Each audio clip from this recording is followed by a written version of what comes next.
स्वागत है आप सभी का सोशल वॉइस हिंदी पर। मैं आपके साथ मुस्तफ़ा चौधरी और मेरे साथ लोकेश सलालपुरी जी, जो बड़ी बेसब्री से आप भी इंतजार कर रहे होंगे, क्योंकि चुनाव प्रक्रिया शुरू होने से पहले एक लोकेश जी ही ऐसे शख्स थे जो टिकट वितरण से लेकर और सरकार तक की अपनी भविष्यवाणी करते नजर आए हैं। अब आपके सामने है, मतगणना जारी है। इकरा हसन चुनाव जीत गई हैं कैराना लोकसभा से, सहारनपुर से इमरान मसूद चुनाव जीत गए हैं और मुजफ्फरनगर से हरिंदर मलिक जी भी चुनाव जीत गए हैं। टोटल ये आंकड़ा आप देख सकते हैं, इंडिया गठबंधन उत्तर प्रदेश में 45 सीटों पर बढ़त बनाए हुए है। और देश भर की अगर बात करें, 252 इंडिया गठबंधन और 269 एनडीए। अभी 6 बजे का टाइम हुआ है, मतगणना जारी है। ये रुझान है, नतीजे अभी नतीजों में बदलते रहेंगे। लोकेश जी, बहुत बहुत स्वागत। बहुत बहुत धन्यवाद मुस्तफा भाई। ये डीवी लाइव चैनल चल रहा है और ये एकमात्र यही चैनल ऐसा था जिसने इंडिया गठबंधन की फुल मेजोरिटी दर्शाई थी, अपने जो आंकड़े दिए थे।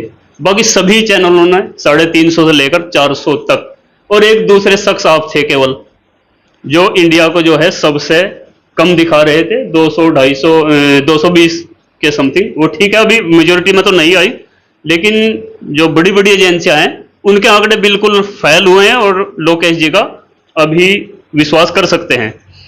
तो बड़ी भविष्यवाणी ठीक हुई आपकी। हाँ, मेरी क्या साहब तो दिख ही रहा था। अगर आप जमीन पर देखते हैं, जनता के बीच में रहेंगे, तो उनके बीच में देखेंगे, सुनेंगे, समझेंगे वो चाह क्या रहे हैं, तो फिर आप सही से आंकड़े पहुंच जाते हो।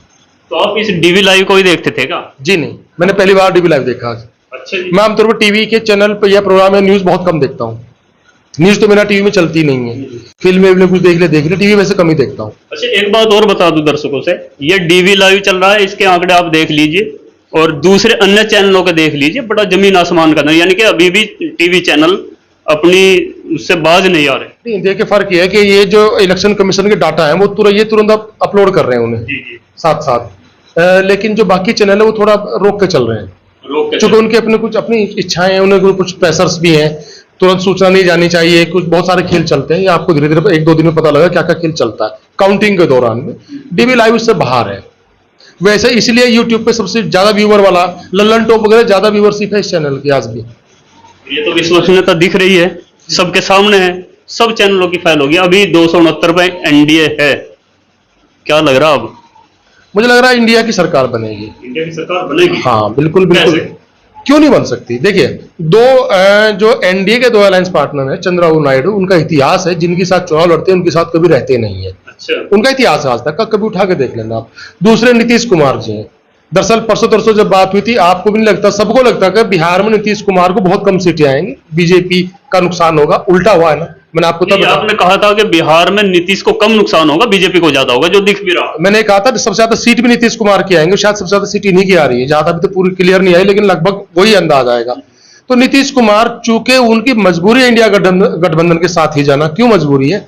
क्योंकि जो मुद्दे इन्होंने उठाए थे, जब इंडिया गठबंधन बनाया इन्होंने था, शुरुआत इन्होंने की थी, जो मुद्दे उठाए थे, जातीय जनगणना वगैरह, ये सब मुद्दे इन्होंने उठाए थे। अब इन मुद्दों से कैसे भाग सकते हैं? वो भी अपनी राजनीति के आखिरी दौर में ये कलंक लेके नहीं जाना चाहेंगे। तो पक्का मानिए कि इंडिया गठबंधन के साथ आएंगे। लगभग 12, 13, 15 सीट इनके पास होंगी। लगभग 21-22 सीट उनके पास है, अपने नायडू जी के पास में। कुछ और भी है, ये 22 अन्य भी हैं। ये 30 के समथिंग तो नहीं, 2 पार्टनर के आपने बता दी, ये मतलब पूरा एकदम बदल जाएगा फिर तो। आपने ध्यान नहीं दिया, कांग्रेस क्या कर रही? 295, ये चैनल पे 295 बता रहा था। ये सारी कैलकुलेशन करने की बात बता रहे थे, ये वही जाएगा। अच्छा, सबसे बड़ा उलटफेर जो हुआ है, एक तो पश्चिम बंगाल में मानूंगा 32 ममता बनर्जी, और ये स्टार्टिंग से 32 पर लीड लिए हुए हैं। और सबसे बड़ा उलटफेर, इससे भी बड़ा, उत्तर प्रदेश 45 सीट इंडिया। देखिए, ये उलटफेर उनको लगता है। एक और प्रदेश राजस्थान। मैं आपको क्या बता रहा हूँ, मैं लगातार इन प्रदेशों के बारे में आपको बताता भी रहा हूँ। ये उलटफेर उनको लगता है जिन्हें जानकारी नहीं थी, या जो प्रचार भाजपा कर रही थी। यूपी का मैं लगातार कह रहा, सबसे बड़ा गड्ढा यूपी में आएगा। मैं 8 महीने पहले कह रहा 30 सीट कम होंगी, यानी 34 के आसपास बैठती, 64 थी जब इनकी। 8 महीने पहले सितंबर में आपको ये बात कही थी, लगभग वही आंकड़ा है। बंगाल के बारे में लगातार कहता हूं कि बंगाल में भाजपा को बहुत नुकसान होगा, 2 अंकों तक नहीं पहुंच पाएगी, शायद 2 अंकों तक नहीं पहुंची बीजेपी, शायद 10 से नीचे, जबकि 18 थी पिछली बार। राजस्थान के बारे में 8-9 सीट कर रहा, बंगाल में 9 सीटें दिखा रहे हैं बीजेपी की। राजस्थान के बारे में लगभग 8-9 सीट कही थी, आपसे बात हुई थी और कई सारे पत्रकारों से बात हुई 12 पे थी, आ गए। 12 पे हैं। तो ये कोई अनपेक्षित आंकड़े नहीं है। जो जानकार लोग थे उन्हें मालूम था कि यही आंकड़ा आने वाला है। अच्छा, बिहार में तेजस्वी कोई खास नहीं कर पाए। 8 सीटें बिहार में, इंडिया और एनडीए 32। मैं दो चीजों को लेकर बहुत आश्चर्यचकित हूँ। एक तो कि आम आदमी पार्टी का, मुझे लगता था आम आदमी पार्टी इस बार बहुत अच्छा स्ट्राइक रेट रखेगी, लेकिन वो आम आदमी पार्टी की सीटें बहुत कम आई है। मुझे आश्चर्य है और मैं देखूंगा इस पर, जरूर मैं वो करूंगा कि कहाँ चूक हुई, आखिर वजह क्या रही है। कुछ अंदर खेल भी हो सकता है। और बिहार में इंडिया गठबंधन की इतनी कम सीट आना, मुझे इतनी उम्मीद नहीं थी। ये तो था कि नीतीश कुमार सबसे ज्यादा सीट लेंगे, लेकिन राजद इतना कम रहेगा, कांग्रेस इतने पीछे रहेगी, ये मुझे उम्मीद नहीं थी। चलिए, हरियाणा में भी 50-50 हो गया। हरियाणा में मेरे हिसाब से तो 3 सीट कम आई है। मैं 8 सीट के मान के चल रहा था। हालांकि गुड़गांव में पहले से कर रहे, गुड़गांव में नहीं जीत पाएगी, लेकिन फिर भी 8 सीट की उम्मीद थी। चूंकि मुझे वही एक सीट आम आदमी पार्टी की मुझे चांस था कि जीत कुरुक्षेत्र वो शायद जीत जाएगी, लेकिन नहीं जीत पाए। अच्छा, आपने बताया नीतीश कुमार और चंद्रबाबू नायडू, इसके बाद आपके जयंत चौधरी जी भी दोनों सीटें लगभग जीत ही जाएंगे। इसके भी बदलने के चांस है कुछ? देखिए, जयंत चौधरी के बारे में तो मैं भी कुछ कह नहीं सकता। हालांकि इनके पास इसके अलावा कोई रास्ता है भी नहीं। सत्ता के साथ अगर रहने की आदत है जिस आदमी को, जो साबित कर चुका सत्ता के साथ चलना है, तो सत्ता से बाहर तो नहीं रह पाएंगे। मुझे नहीं लगता कि रह पाएंगे। शायद इंडिया गठबंधन के साथ ही आएंगे, भले ही बाहर से समर्थन दे या कुछ अपनी शेष सेविंग रखें, लेकिन ये अच्छा है कि वो दोनों सीट जीत गए हैं। वो अगर इधर होते तो देखिए 8 सीट मिली थी, 8 में कम 6 जीत के आते। बिल्कुल दिख रहा है जयंत चौधरी को अगर इंडिया गठबंधन के साथ रहते तो बिल्कुल लाभ होता। ये स्थिति नहीं थी कि भाई 8 सीटें, जैसा कि बताया गया कि उधर 8 सीटें मिल रही थी, हो सकता 8 एक भी ना जीतते, और उधर 2 मिली, दोनों जीत जाएंगे। लेकिन जो स्ट्राइक रेट सपा का है, इस हिसाब से तो जयंत को इधर और फायदा होता। और मैं मानता हूँ शायद सपा को भी कुछ लाभ होता अगर जयंत इधर रहते। सपा को तो लाभ होता नहीं होता, लेकिन जयंत को निश्चित तौर पर लाभ होता। देखिए, सपा जो अखिलेश जी थे, उन्होंने पीडीए और जो सीट का जो उन्होंने टिकट दिए हैं, वो बहुत क्लास था, मार्के का था। उन्होंने एक ही चीज का बहुत गहरा अध्ययन किया था। और अगर कहीं इनके साथ में चंद्रशेखर भी होते, जो कि किसी खास प्रेशर की वजह से नहीं थे, हालांकि उसका लाभ मिला है, वो मायावती जी का प्रेशर था जो चंद्रशेखर साथ नहीं थे, और मायावती का इनडायरेक्ट लाभ इनको मिला ही, इसमें कोई शक नहीं, सबको पता है। मायावती का लाभ मिला है, अगर चंद्रशेखर साथ होते तो कुछ ज्यादा लाभ हो सकता था। नहीं, फिर मायावती हाथ खींच लेती, लेकिन अगर दोनों ही एक तरह साथ रहते तो फिर बहुत लाभ होता। ये सीट जो है ना, जो ये आपको 34-33 का आंकड़ा दिख रहा ना एनडीए का, ये शायद 20-25 के आसपास आ जाता है। तो आपस में टकराव बहन जी और चंद्रशेखर का रहा। देखिए, दलित राजनीति को लेकर के दोनों अपना दावा पेश करते हैं, दोनों चाहते हैं दलित राजनीति उनके हाथ में है। मायावती का जो लंबा संघर्ष रहा, चंद्रशेखर भी, मैं मानता हूं कि पिछले 1-1.5 दशक में इससे ज्यादा संघर्ष किसी ने नहीं किया जो चंद्रशेखर ने किया। लंबा टाइम जेल में बिताया, बहुत लाठियां खाई, उसका संघर्ष है। और ऐसी स्थिति में था नहीं वो संघर्ष झेल पाता, लेकिन झेला उसने, तो डिजर्व करता है। तो डिजर्व करता है, वो जहां है यहां से आगे होना चाहिए था। लेकिन चलो, पहली बार संसद में गया, एक अच्छा सांसद वो बनेगा, बोलने वाला लगता है। 1.5 लाख वोटों से जीता है, भविष्य क्या रहेगा? कब जीत, अब ये देखे, वहां सपा भी खड़ी थी, सब लोग खड़े थे, उसके बाद जीत के आया वो, यानी उसने कितनी मेहनत की होगी। भविष्य उसका उज्जवल है, नो डाउट। तो कुल मिलाकर इंडिया सरकार, मुझे लगता है इंडिया एनडीए के भी चांस है।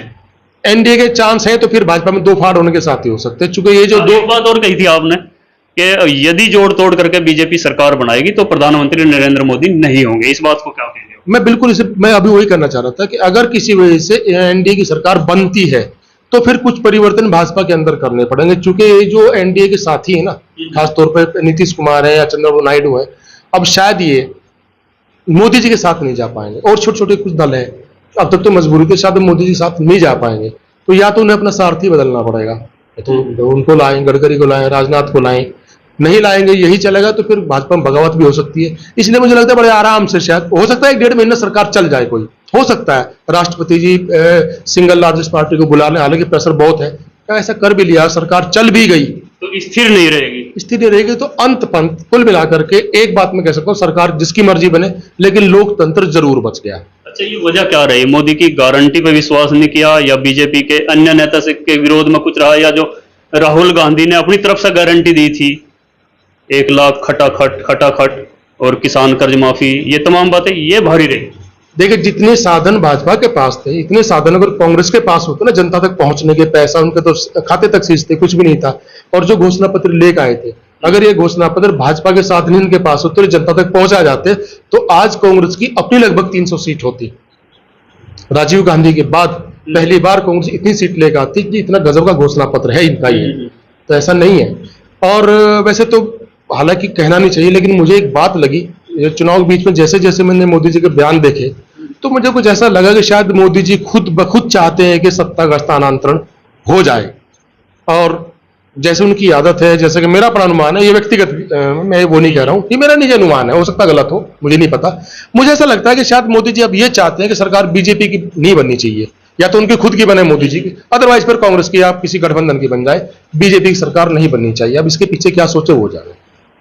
तो ये स्थिति आज देर रात तक स्पष्ट होगी या अभी कुछ समय लगेगा? अभी 16 जून है, 16 जून तक हमें नहीं उसका गठन करना, सरकार बननी है, 16 जून तक शपथ होनी है, तो टाइम है भी हमारे पास, लगभग 12 दिन का टाइम है। लेकिन अगले 4 दिन में काफी कुछ क्लियर हो जाएगा, शायद आज देर रात, कल शाम तक काफी कुछ क्लियर हो जाना चाहिए।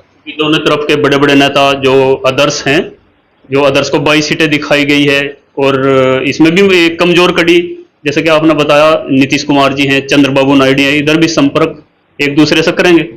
और हाँ, इंडिया गठबंधन के पास भी तो जैसा कि उद्धव ठाकरे हैं, जा सकते हैं क्या इंडिया के साथ, एनडीए के साथ? देखिए, अगर वो लाते हैं गडकरी जी को तो 50% संभावनाएं हैं कि वो मराठी अस्मिता के नाम पर, जो कि मराठी उनका है, वहां फीलिंग चलती है, एक बार बाला साहब ठाकरे भी कर बैठे, उसके नाम पर संभव है वो गडकरी के साथ आ जाएं। लेकिन फिलहाल मुझे संभव लग नहीं रहा है कैसा कुछ हो पाएगा। हाँ, देखे क्या होता है।